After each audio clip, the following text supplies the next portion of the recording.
the early hours of August the 3rd, 1976, two dissident artists in Saint Petersburg organized what was the first instance of political performance art in the Soviet Union. With white paint, they painted a huge phrase on the wall of St. Petersburg Old Fortress.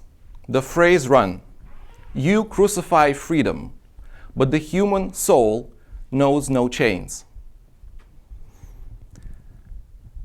The wall overlooked a very wide river, and whoever has been in St. Petersburg would know that as the sun rose, everybody saw it.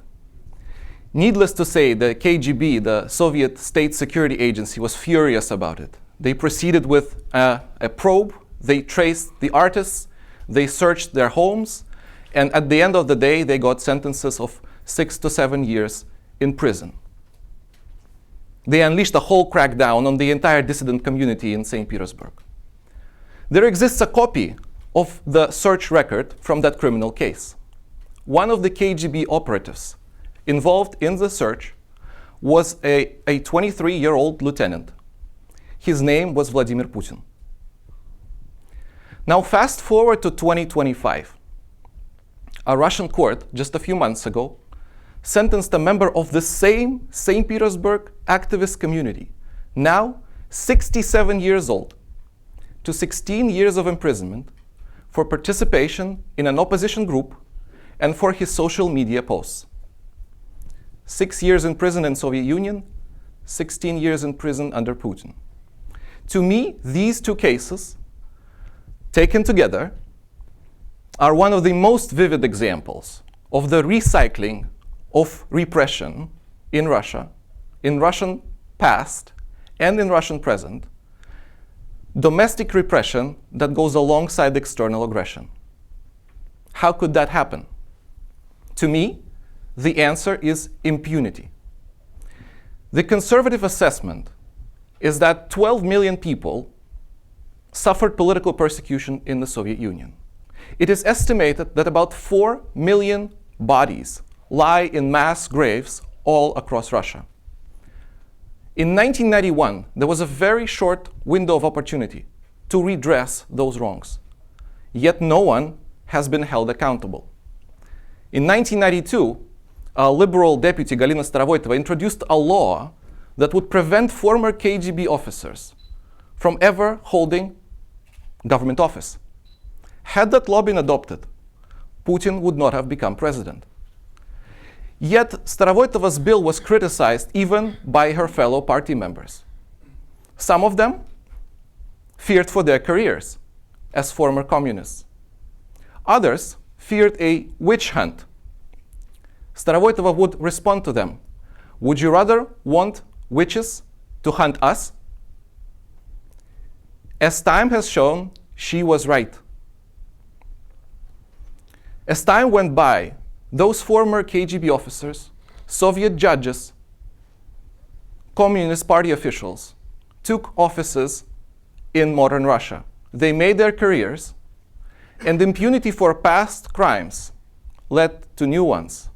Now, when they would order their subordinates to rig elections or murder political opponents, those subordinates would know they would get away with their crimes as well.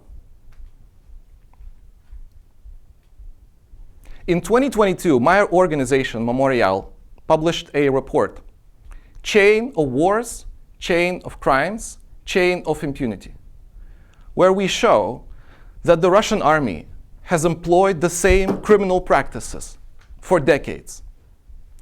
When you watch how the Russian army bombs Ukrainian cities, these are the same images that we saw coming from Chechnya, a Russian breakaway republic during the wars in the 90s and early 2000s, or Georgia in 2008. When we learn about Russian security services torturing Ukrainian prisoners of war and civilians in captivity these days, this is the same kind of torture that Russians, Russian dissidents, Russian activists have endured for decades.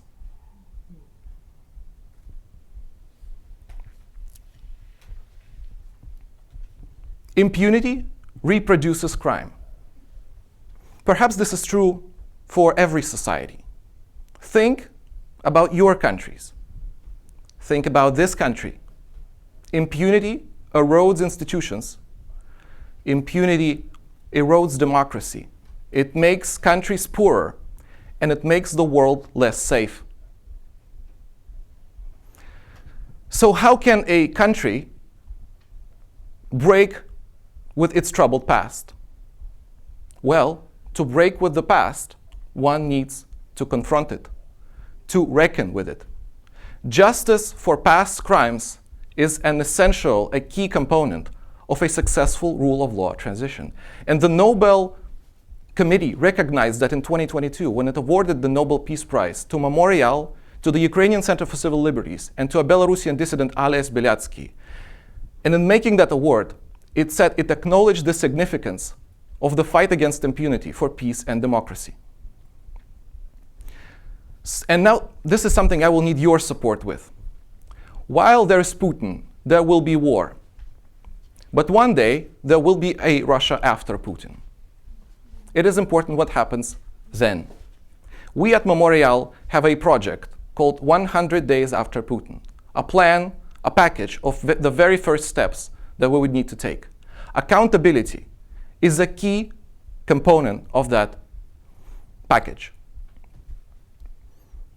We need the international community, whenever a future Russian government is ready for genuine international negotiations, to demand that Russia commit to a comprehensive accountability agenda, not just with regard to crimes in Ukraine or other aggrieved countries, but also domestically. And believe me, at that moment, there'll be many voices who will keep saying, let's reset, let's forget, let's turn the page, let's move on. That would be a very bad idea. Unless we, Russians, reckon with our troubled past, we will be bound to repeat it with grave consequences for our neighbors and the rest of the world.